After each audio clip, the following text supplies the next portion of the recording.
नमस्कार, मैं हूँ धीरज और आप देख रहे हैं बिंदास विलेज।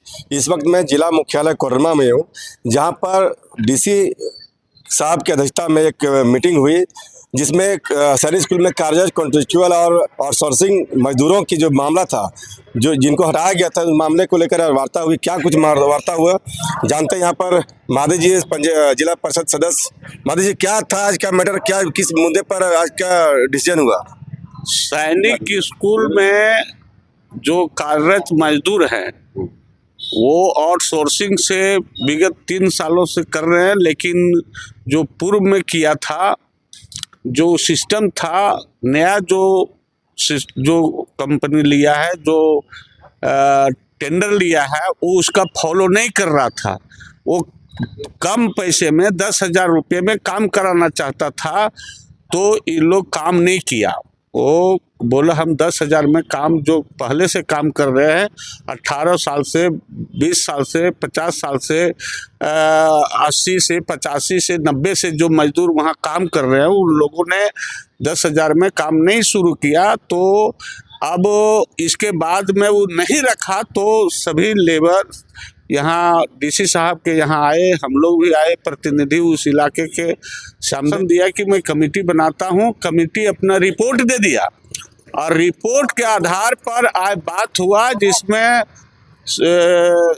32 जो मजदूर है, कर्मी है, वो आउटसोर्सिंग से हैं, जिसमें ये सारे लोगों को रखने के लगभग बात हो गया है। और कैजुअल में जो काम करने के बात है, जिसमें उन्होंने चिट्ठी दिखाया कि हम 60 दिन से अधिक नहीं काम कर सकते हैं, तो इसलिए वहाँ कुछ प्रॉब्लम है। और उनका जो रेट जो मिल रहा था, अब वो रेट नहीं मिलेगा। 10,000 में काम करा रहे थे, लेकिन अब वो रेट नहीं मिलेगा। जो झारखंड सरकार का मिनिमम वेज है वो रेट देगा, लगभग 14-15 हज़ार वो जाएगा। सेमी स्किल का, हाँ, वो सेमी स्किल्ड का देगा।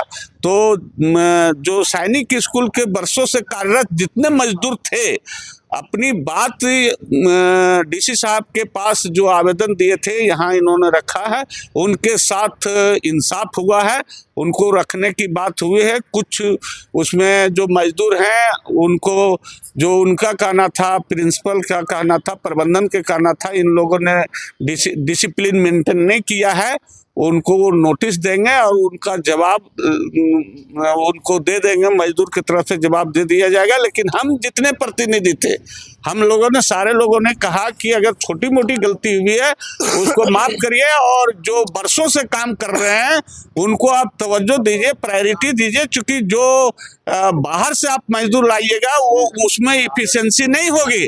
जितना पूर्व से काम कर रहे हैं, जितना दक्षता पूर्व से जो मजदूर काम कर रहे हैं, वो दक्षता नए मजदूरों में नहीं होगा। हम लोगों की भी बात सुना गया और लगभग सारे मजदूरों को वहाँ इंगेज हो जाएगा। मतलब मजदूरों का जो मांग था, क्या लगता है आज की मीटिंग में वो मांग पूरा तरह से माना गया? देखिए, अभी डीसी साहब से वार्ता हुई है, उसमें लगभग हम लोगों का सभी मांगों को माना गया है।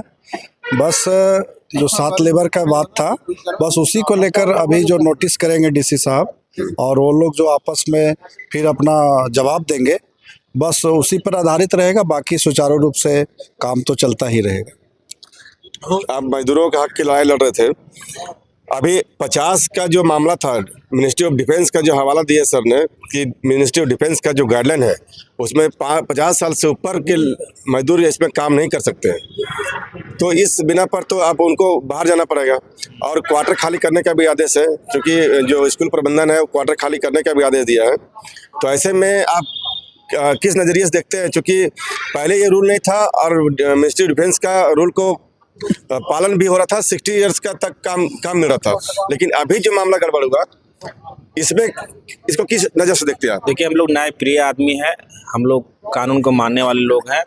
अगर इस तरह का कानून आया है, हम लोगों ने मेमोरेंडम देखा है, हम लोग उसको फॉलो करेंगे।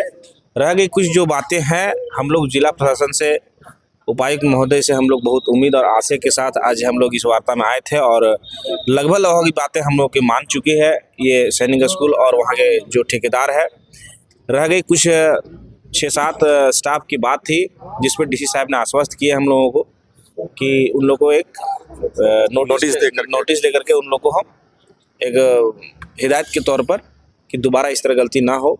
इस पर हम लोग ज़रूरत पड़ेगा तो फिर हम लोग उपायुक्त महोदय से मिलेंगे और चाहेंगे कि जितने लोग वहाँ काम कर रहे थे वो लोग काम करें सुचारू रूप से। जैसा कि आप देखें सैनिक स्कूल में कार्यरत कर्मियों को हटाए जाने का मामला तूल पकड़ लिया था और आज डीसी साहब की अध्यक्षता में जो बातें हुई उसमें एक तरह से कहा जा सकता है कि जो पहले से कार्यरत कर्मी थे उनकी जीत हुई है और जो आउटसोर्सिंग कंपनी थी उनको डीसी साहब ने आज कड़े शब्दों में निर्देश दिया कि आप कर्मियों को बरगलाइए मत, जो मिनिमम वेजेज है झारखंड सरकार का वो आपको देना होगा और बाकी सभी कर्मियों को यथावत रखने की बात कही गई।